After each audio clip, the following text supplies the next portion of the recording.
Moi, c'est le frère Siméon Dambélé. Je suis le président de la commission d'organisation du prochain congrès de la jeunesse AJCM au Mali.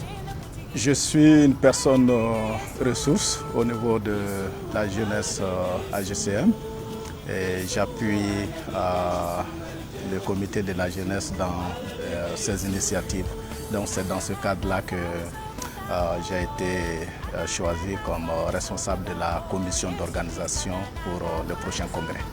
Le prochain congrès de la jeunesse AJCM aura lieu du 4 au 9 septembre 2022. Et le lieu, c'est à Bamako, à Niamana, et dans le complexe scolaire Marie Auxiliatrice, chez les sœurs catholiques.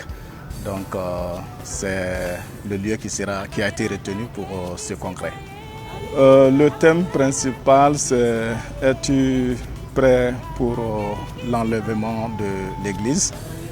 Je pense que c'est un thème d'actualité et le choix a été vraiment inspiré parce que si nous essayons de voir aujourd'hui, la jeunesse est en conflit avec elle-même, elle est en conflit avec l'extérieur. Donc il est important que dans ces circonstances, dans ces conditions, que la jeunesse puisse avoir une boussole spirituelle, une boussole biblique pour l'orienter dans ces situations. Donc c'est pour cela que ce thème est vraiment très important. L'orateur principal que nous avons invité, c'est un grand homme de Dieu qui nous vient de la République sœur du Burkina, le révérend pasteur Thomas Koussoudé, que les jeunes au Mali connaissent beaucoup et ils ont suivi beaucoup de ses enseignements. Et nous pensons que ceux qui seront avec nous ne vont pas réellement regretter leur participation à cet événement, à ce congrès.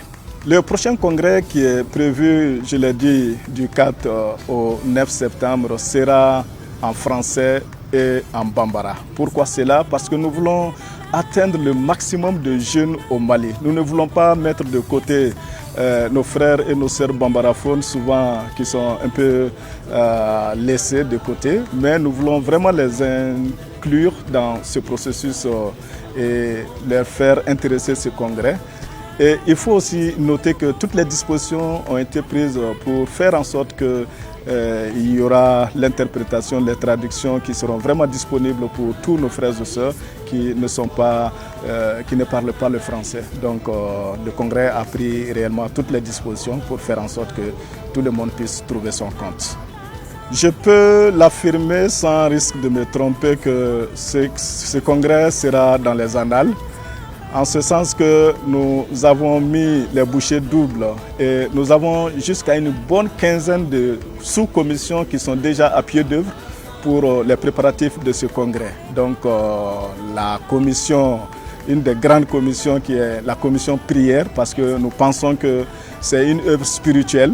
Et dès à présent, cette commission est à pied d'œuvre pour prier pour le bon déroulement de ce congrès. Il y a la sous-commission louange, adoration, la sous-commission logistique, restauration, communication. Donc, j'en passe. Il y a une bonne quinzaine de commissions, sous-commissions qui sont déjà à pied d'œuvre pour vraiment faire en sorte que ce congrès puisse être une réussite totale au niveau de la jeunesse de l'Église au Mali.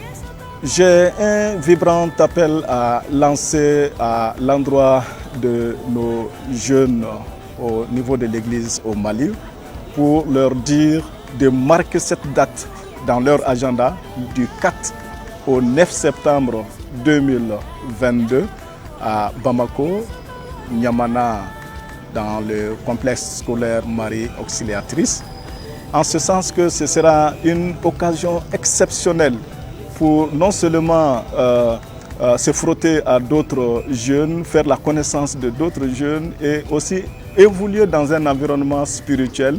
Et il y aura l'encadrement, nous encourageons les jeunes à sortir massivement et à commencer les inscriptions. Nous encourageons également les parents des jeunes pour les encourager à à vraiment venir inscrire les jeunes dans leurs églises et dans leurs familles. Ce sera vraiment une bonne opportunité pour eux d'aller de l'avant dans leur